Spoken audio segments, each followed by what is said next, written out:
Thank you for joining us today, Yang Berhormat, Datuk KSP, Datuk Imri, Eng, and Avni. That was a wide-ranging keynote address, and has nicely set the forum. Now, I will share with our audience today, you have a hard stop, for, I believe, at 2:20, and we'll work towards that. And I would like to take the opportunity to also take some questions from the floor. You have addressed Jindila for us, so I've just lost 2 pages of questions. So everyone has a big sigh of relief to my left. Now, moving on to clearly, this little device is the future.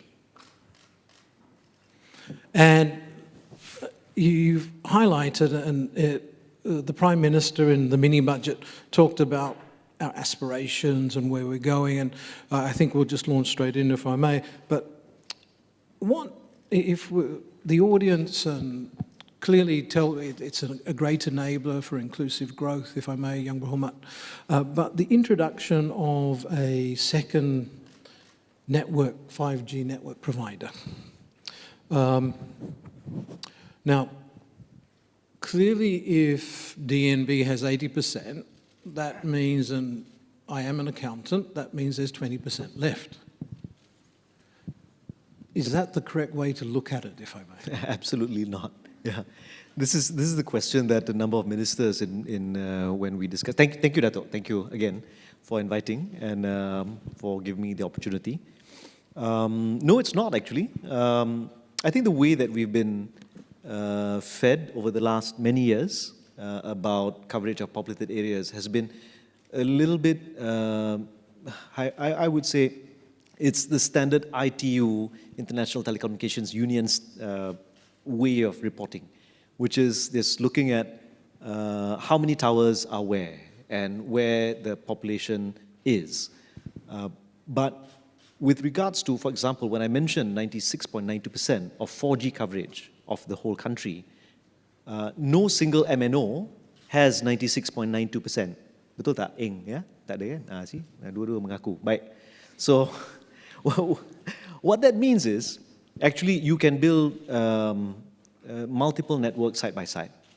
And the intent of the government is to enable Entity B, when it rolls out, to reach whatever level it feels necessary or comfortable or it wants to achieve.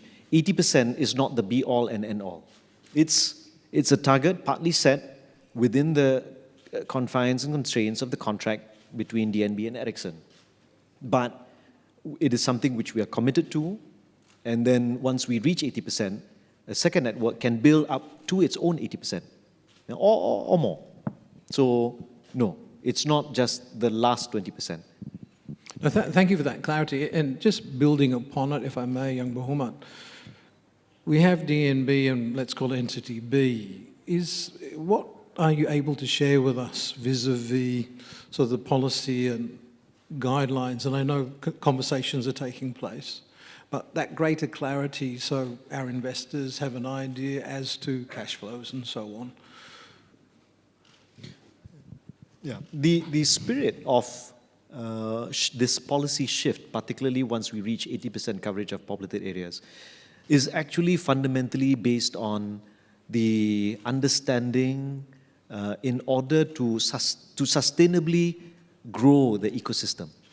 Yeah? So the Prime Minister and Cabinet is of the position that enabling a second network will allow for greater innovation, more specific, perhaps, products and services that the second entity might want to give, particularly to its corporate clients or to organizations that may require specific tailor-made solutions, which, if in the first instance, they may not be able to do so. And we understand that having a dual network approach not only will drive innovation, but competition. And what's particularly heartening to know, especially if you're a subscriber, is that the MNOs have committed to a no worse off rate for the wholesale price of 5G. What this means is that the 13 cent per gigabyte or 33,000 ringgit per Gbps rate, regardless of whether they're in entity A or B, that is the baseline. And that if anything, it will get cheaper going forward. So there's a lot of economics which probably Eng and Alban and Imri probably can answer. We'll probably we will have a segue into that a little bit later, young Muhammad. So just sharing with the audience, it is the vision of the nation. So detractors would argue that dual infrastructure means more investment, which means more cost. But clearly we have addressed that as a policy matter. I'm correct in saying that. Just reiterating what young Muhammad has shared with us. That's right. And what this means is, if you were to look at it from a different point of view, is that it's also, perhaps one way of looking at it is that it's also more circulation in the economy. So this is something which, when we assessed it, when MOF and KKD, my ministry, we formed a joint task force in December of last year to begin looking at the entire ecosystem. We started looking through DNB, the contracts, how it operates. We also assessed how 5G has been rolled out in multiple jurisdictions. I can say, Dato', that having come to this stage and with the decision that we've made, the best thing that DNB lent to the entire conversation is the possibility of, one, this low rate of 13 cent per gigabyte or 33,000 ringgit per Gbps. Secondly, actually is it, in the last few years, broke the imagination or changed the way we thought about network sharing because of the multi-operator core network, which is now employed also for MCMC under our USP-funded towers. So that actually solves several problems at the same time and helped us reimagine things, very, very progressively. So I don't believe necessarily that this issue of cost, for one, it's not a cost on the government, but two, actually when we look at the entire ecosystem, it also means creating more jobs. And this will enable a lot of, whether they're vendors or whether they are people servicing, maintaining the towers, all of the different towers, for example, there'll be more jobs available. And this is good for the economy. Thanks, YB. I know, Dato' KSP, you're very eager, but I'm actually going to... I'm actually going to move to the gentleman to our further left, because the question I think we all talk about is we're told 4G is good enough for what we want to do as individuals. And if we set the context of it, now we've seen in China and Thailand that 5G subscriber revenue was 10 to 15% higher when it first rolled out. So it was a premium product. But over a period of time, that margin begins to compress. And so, if you like, the smart thinking in the room from the analysts who have sent me questions previously, before we came up on stage, is if we look, it's an enterprise solution, if I may. It's not a customer or retail solution. And as an enterprise solution, if we look at our verticals, clearly we have, and I'm looking at the use cases we saw in Langkawi and so on, and the test cases previously, we've got precision farming, self-driving vehicles, education, healthcare, of course, manufacturing, media and entertainment, public safety, and smart factories in particular. Now, what I'd like to understand, and it's the early days, of course, of the rollout, is we might start with you, Dato' Imri, and congratulations on the award. How do you envisage and share with us, the audience and those watching from home on Facebook Live, how do you commercialize 5G? I know it's early days, because there's always this argument, do you roll out first? Because the catalyst is to actually have access to network. But what is the application?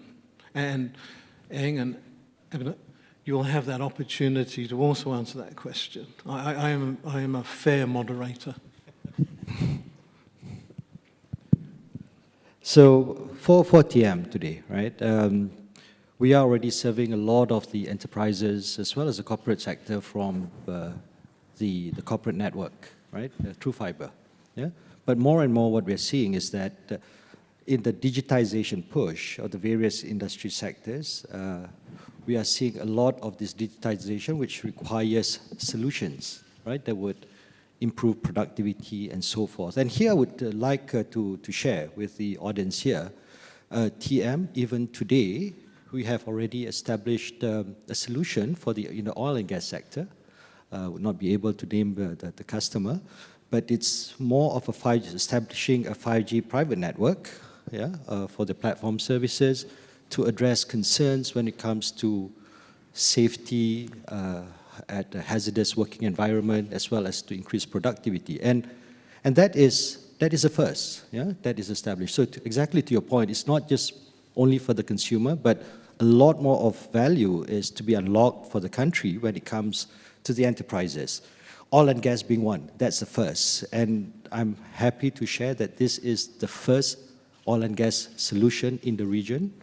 And just now, YB Fahmi had mentioned about positioning Malaysia as an ASEAN digital tiger. That is something that we could replicate, right? And export that solution out to other countries as well. And more and more, we are seeing the enterprise customers looking at developing such solutions. And it requires that ingredient that you had mentioned just now. I think what YB Fahmi had mentioned about the IoT as the sensors, collecting that into the cloud with a lot of analytics. Yeah, of course, that needs to be supported and enabled by the hyperconnectivity, enabled by 5G, by fiber, and so forth. So it's really the curating of that solution that will make the difference, particularly for the enterprise customers. Dato', will you be curating, or you'll be working with other people to curate? With other people. Right? And because that is the reality today that I think telcos would need to embrace. As a telco, to provide either a fiber or a 5G connectivity or 4G connectivity before this, you invest in the network and you provide the service.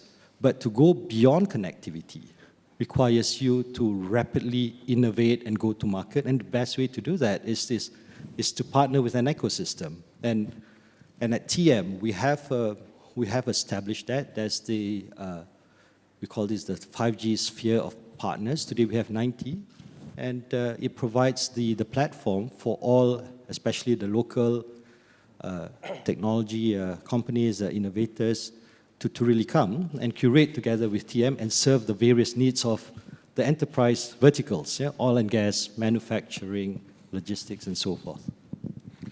I'm just going to change that question a little bit because I am a subscriber. Don't worry, Alban, I have another phone that is with you. We're very fair. Again, as I said, as a moderator, we pose questions. So for Maxis moving forward, is it B2B or B2C in your mind? The quick win versus the medium-term win, if you like. It's both B2C and B2B. Definitely in both. I think a lot of the monetization opportunities, as Dato' Imri mentioned just now, is in the B2B. Enterprises are smart users and smart buyers of technology, and they would know how to utilize that technology best. Having returned to Malaysia from Thailand, I've actually seen 5G in action in enterprises there, like for example in terms of mining, where the mining company uses 5G to control the trucks and the autonomous robots and all that doing the mining, and in terms of ports, where again the company that's running the port is using 5G for the autonomous trucks, for the cranes and things like that. So they are very smart users and buyers of 5G, and they recognize the advantages of 5G, which is not just the high speed, but the low latency. But to get the low latency, for us in Malaysia, we've got to put the entire 5G ecosystem in place. which means the 5G core, the entire mobile edge computing network. We've got to get it all in place. In terms of the B2C, usually telcos package their 5G packages with other products and benefits, like OTT video, like more data, and package that as a consumer. So we hope to be able to use that opportunity to monetize too. But the most important thing about 5G is enables telcos to deliver a lot more data at a lower cost. And there's this insatiable demand for data among all consumers. You know, on average, the average Maxis customer uses about 28 to 30 gigabytes a month. And that number is going to go up and up and up. That's a safe prediction. Every year, every month, it goes up. And telcos need to be able to deliver that at a very affordable cost to consumers. And that price per gigabyte that we charge consumers keeps going down and down. So we need to find a new way, and that's 5G, to be able to deliver all that data that consumers want at an affordable cost. Thanks, Ed. Alban, you can't say ditto. You can, whatever Eng said, I agree. No, you can't say that. But we have 5G.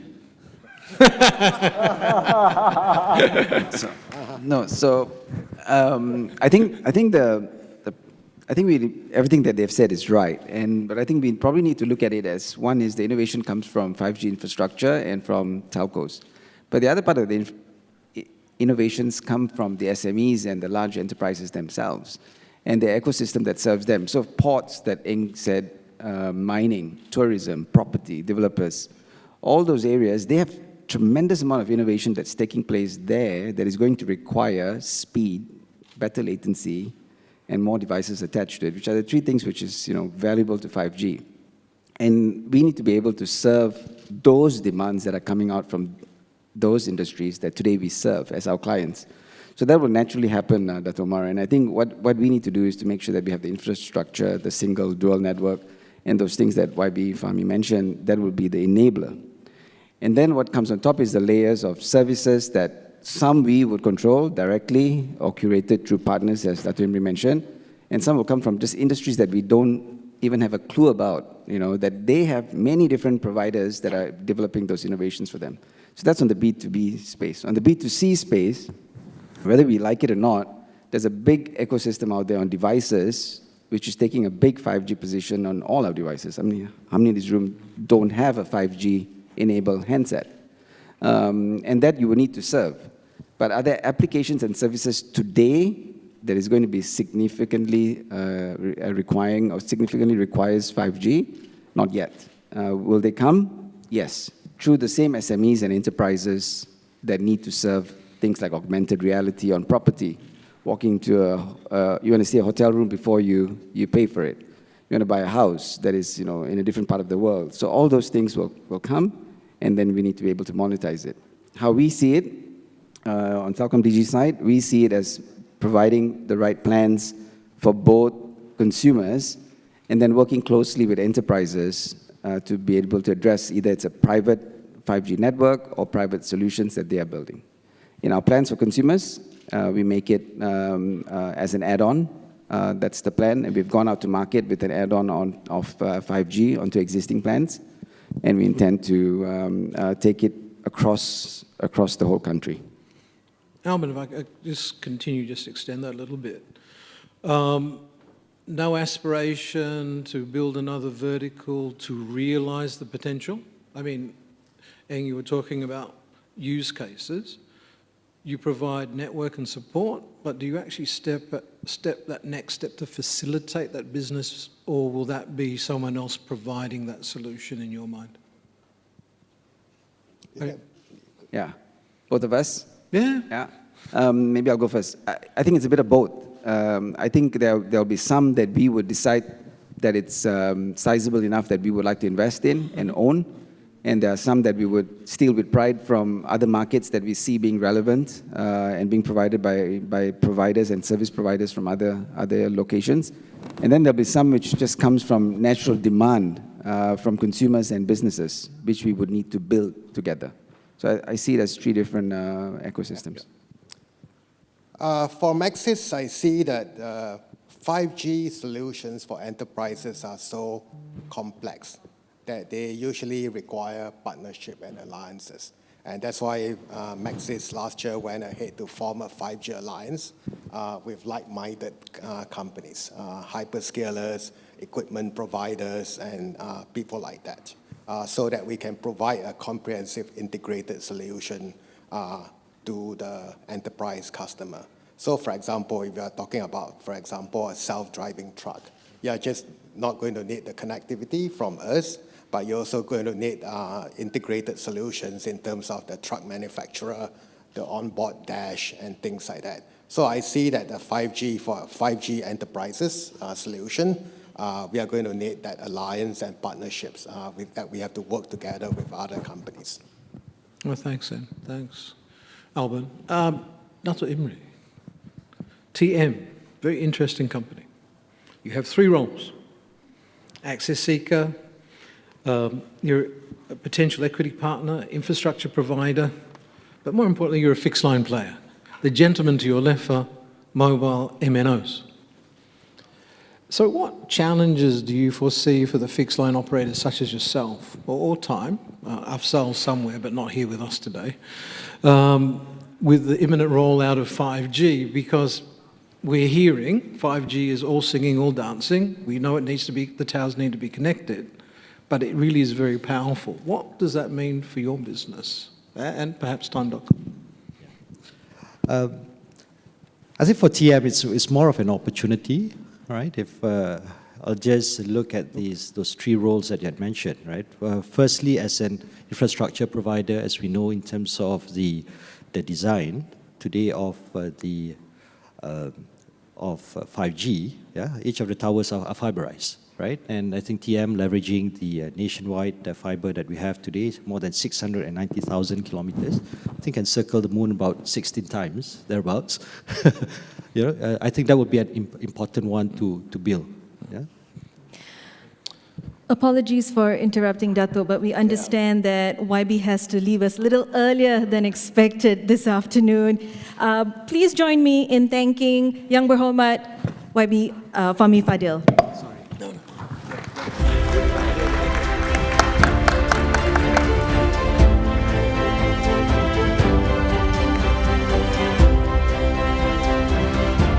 The rest of the panel can remain on stage.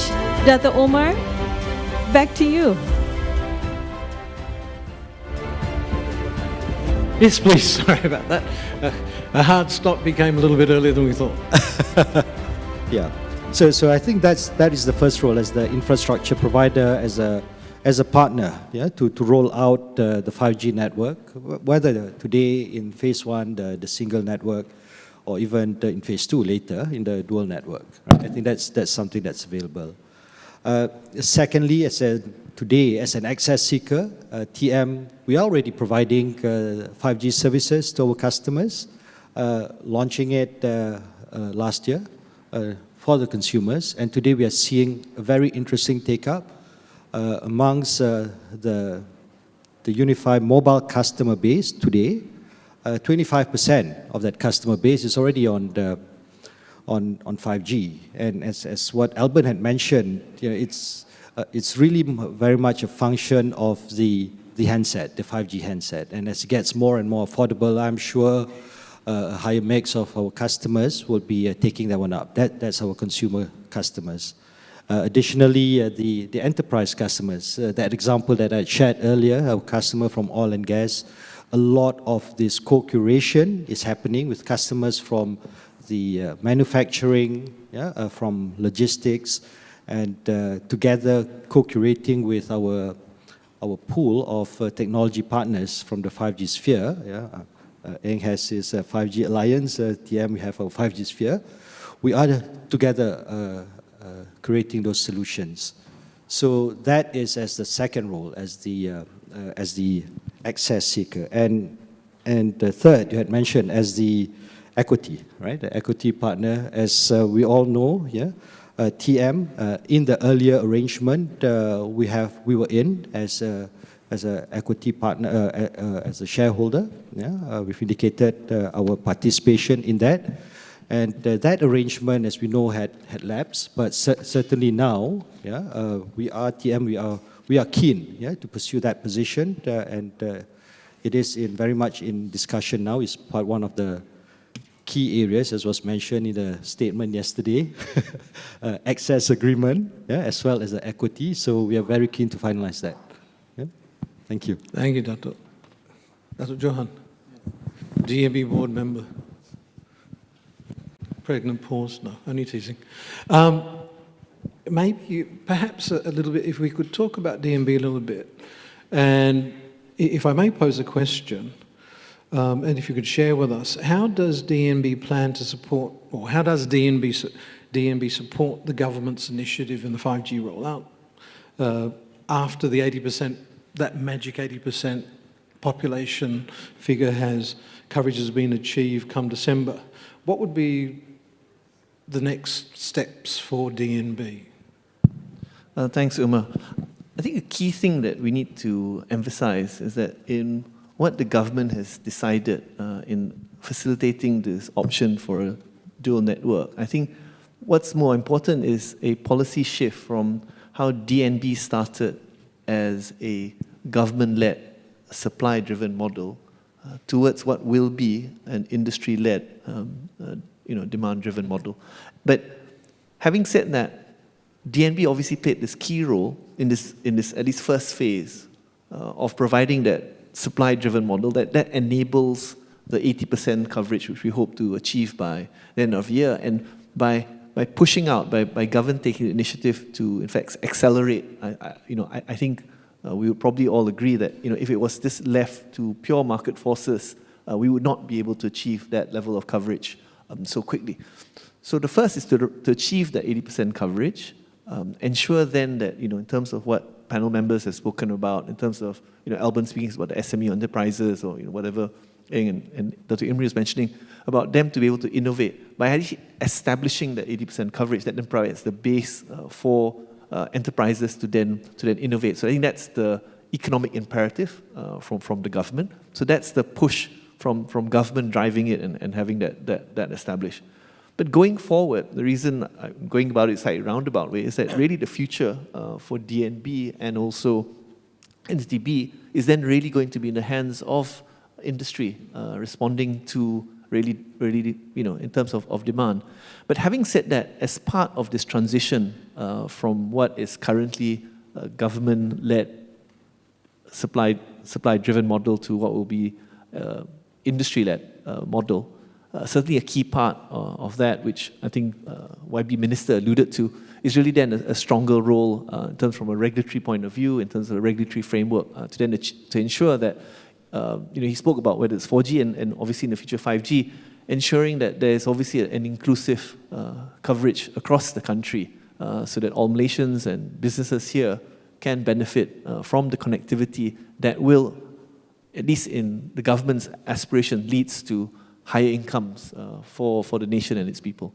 Oh, thanks. Thank you, Dato'. I mean, just leading on to that, so clearly we've had a policy pivot from supply-led. It was a catalyst needed to bring some of the parties in the room to the table, if I may. And now we're moving to industry-led. How did that impact in your mind, and just keep it general, the DNB model as it started and what it's morphing into? Whatever you can share with us, that would be useful. I think it's also important to highlight that really this was, in fact, you said it helped bring together. I think some people have joked that, maybe YB puts a very, very rosy picture about how the telcos all got together, but maybe DNB was perhaps a catalyst to get them to come to some unanimity in terms of the way forward. But certainly the model, as what DNB has started off, it again, just to reinforce the point, it certainly has achieved a speed of coverage, which perhaps is fast, but even by international benchmarks, in reaching the over 50% coverage that it's already achieved, and the 80% that we hope to achieve by the end of this year. But what's important is that as part of the government decision, as part of this transition from government-led to industry, is that the first step, as I think was mentioned by YB and also in the release by the task force, the first step is first to ensure the access agreement is then signed on by all, to ensure that all Malaysians, businesses can benefit from 5G. The second step is then in terms of the equity, as what Dato' Imri mentioned. Already last year, we already had some MNOs agreeing to sign up. But that model was still a model of a single wholesale network where their equity participation was still in a fairly relatively passive structure where government was still taking lead.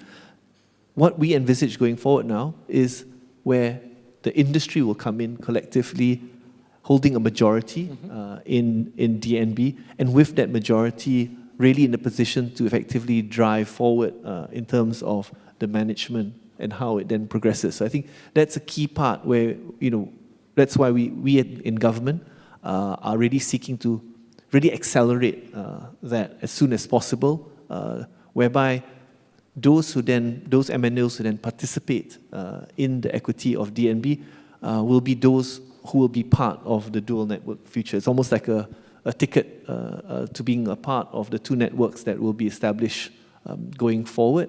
And we trust that with the government decision, with Prime Minister articulating this transition, that it should be a more, I think in Prime Minister's word, more inclusive and more sustainable industry going forward, where we hope that we certainly would have more coming on board, both from access and equity agreements as what we had before. Thank you, Dato'.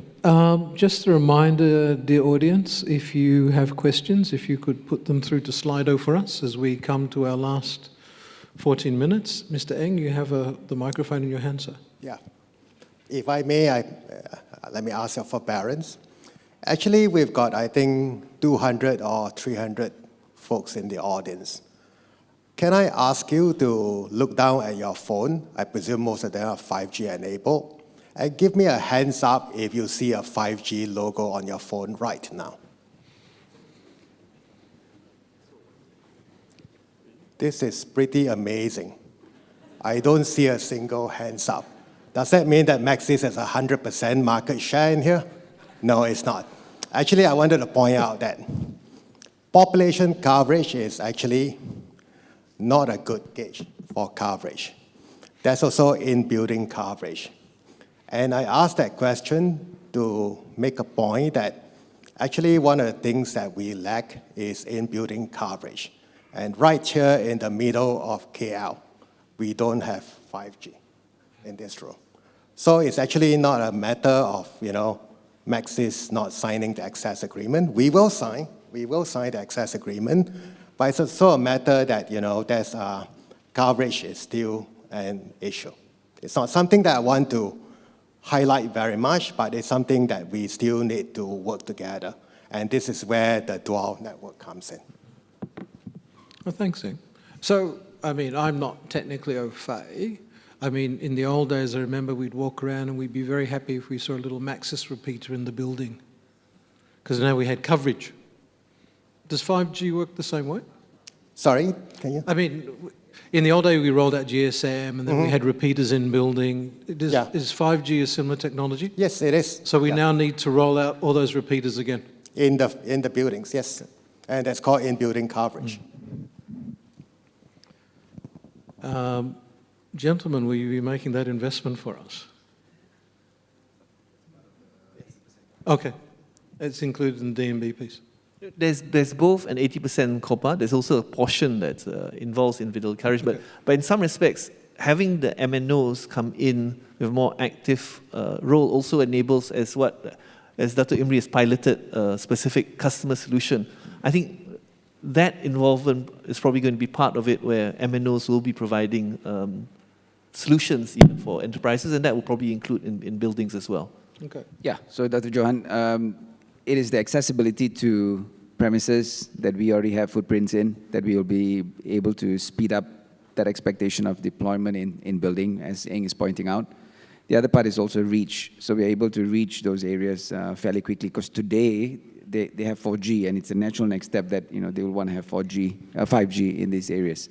So the accessibility part, we will bring and support the government in terms of deployment 80% and beyond, on the single or on the second network. No, particularly on the use case, if you're, say, for example, in healthcare, ambulance, uploading data, you're going to have to need in-hospital coverage as well to actually get the full benefit of your EMR, electronic medical records.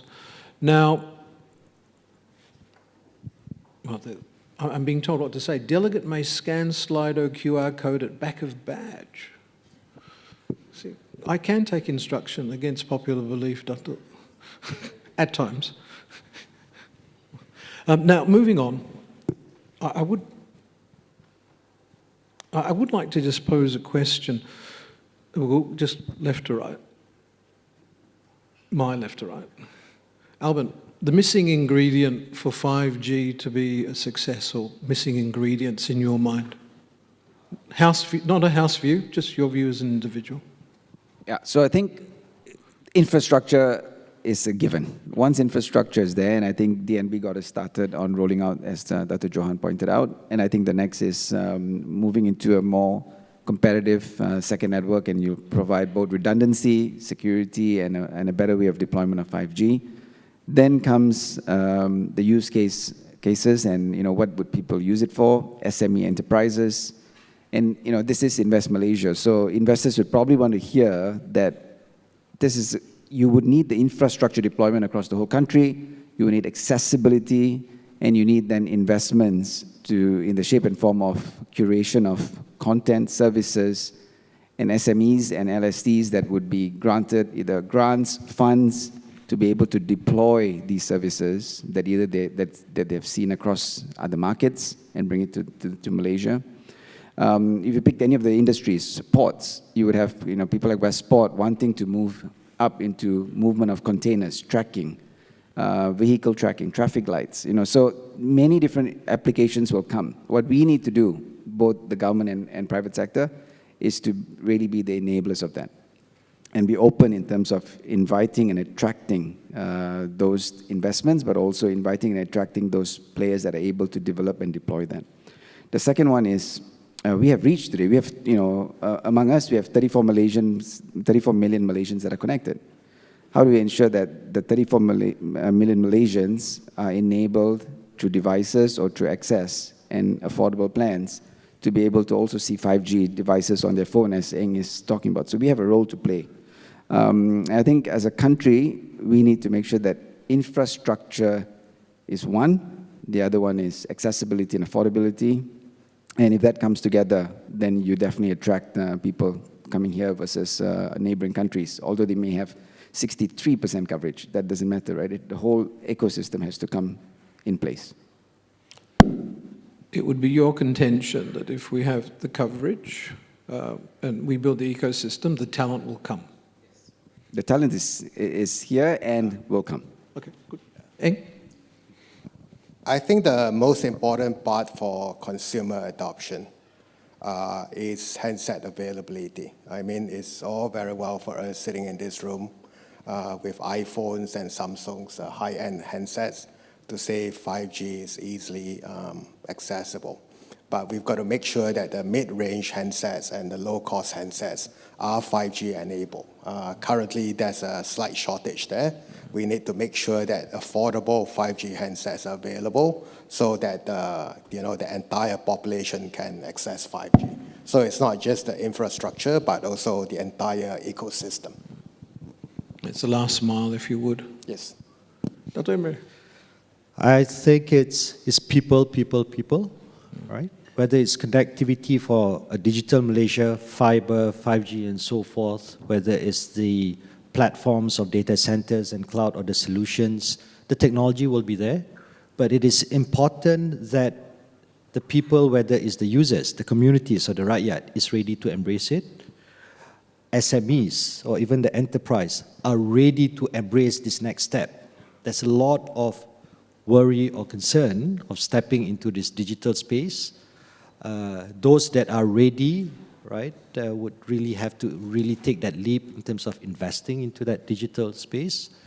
And also, we do need that ecosystem of innovators, of solution providers as well. So to me, we could drive. Yeah, the government is driving this blueprint of phase 1, phase 2 for 5G. There's many other blueprints the government has laid out. Yeah, but it requires really the people that will be the user, that will be the curator, yeah, to really take that step and really push Malaysia to be that Asian digital tiger. Dr. Johan. Not to repeat, but I think there's something to be said for what Alban was saying in terms of really having the infrastructure coverage and accessibility. But that's really meaning that that we have 5G not just outside but also inside building, as Eng emphasized, and also having it at a price point and availability of devices for the consumers. But this obviously requires really a good partnership between government and private sector, each playing its respective role. To some extent, I mean, government took the view earlier on that there was, if you could say, a market failure if we relied on, if we wanted quick rollout.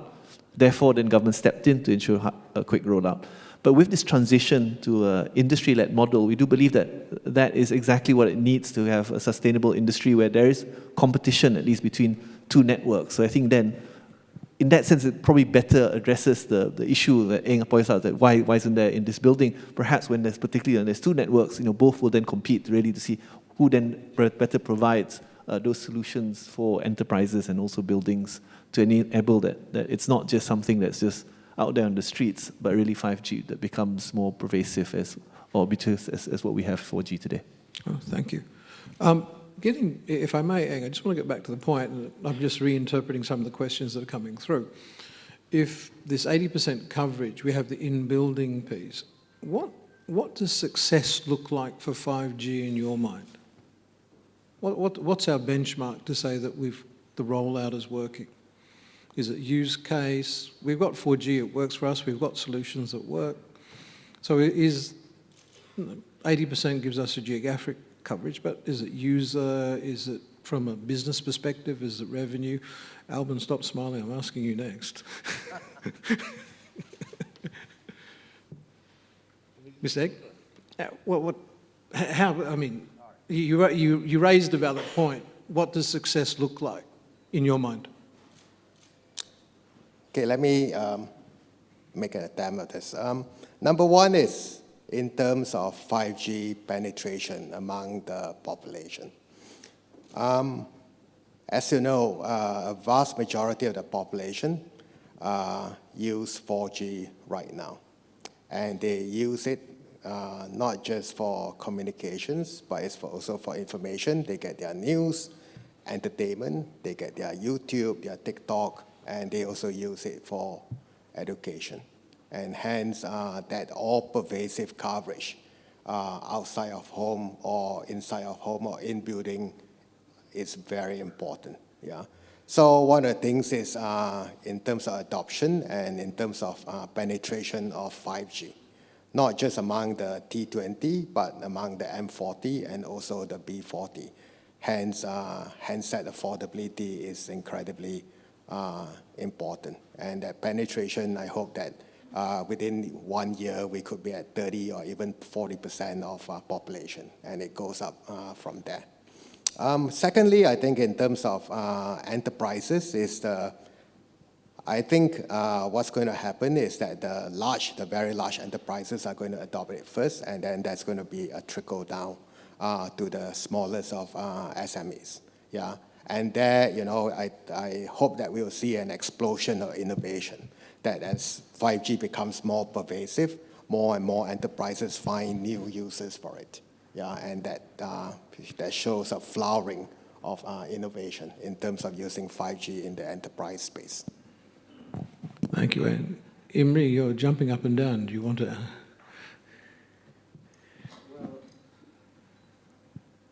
To your question, Dato', what success looks like, right? To me, it should be more than more than just beyond just the 5G or the fiber or the cloud, right? It's what ultimately all this being put together enables, right? In terms of empowering communities, businesses, the government, yeah? What success of what Digital Malaysia would be, it would be different for different segments if you look at. We heard just now the YB minister spoke about the Pusat Economy Digital. To those small entrepreneurs, by really narrowing the digital divide, you will essentially then be narrowing the income divide. So that is a measure of success in itself, right? But for the large enterprises, it would be the increase in productivity. So it's really no single measure that I think us as a country could really nail down, but the collective uplift that each of this that technology enables, that the hyperconnectivity of fiber and 5G enables with your IoT, your cloud, and the solutions that it empowers the communities, businesses, I think that would be the true measure. It's what we call inclusive growth, if I may. Our clock has gone red. It must be telling me to wind up. Alvin, please. Just very quick, for me, the measurements would be a little bit what they said, but let me be specific. One is penetration rate, number of customers that would be on 5G devices, tagged to Celcom Digi. Enterprise customers, some private netbooks would be really nice to be seen in the country being launched, taking some solutions out. And then besides the large enterprises innovations, I think it will unleash a lot of local startup communities to develop quick apps that would be very, very practical on 5G, that could really generate the SME ecosystem. And lastly is if we can attract some big companies into Malaysia to set up their data centers, capability here because of the talent, I think that's success. Thank you, Alvin. Thank you, Wang. Dato' Imri. Dato' Johan, you have a last word? No, I personally feel that what has been decided is really the best of both worlds, because it started off really in terms of DNB doing a supply-led, which then enables the speed of deployment and also the proof of pudding that it can be done really at a low cost. But going forward in this terms of transition, it then provides best of both in terms of provides against the risk of single point of failure, it provides for competition, and really then hopefully with an inclusive approach of having all of the MNOs on board, we then really have the ability to ensure that everyone will benefit from this 5G. Thank you. My time has come to an end. Dear audience, if we could thank the panel in the usual way. Gentlemen, you have been kind and generous. Thank you for joining us today at IMKL.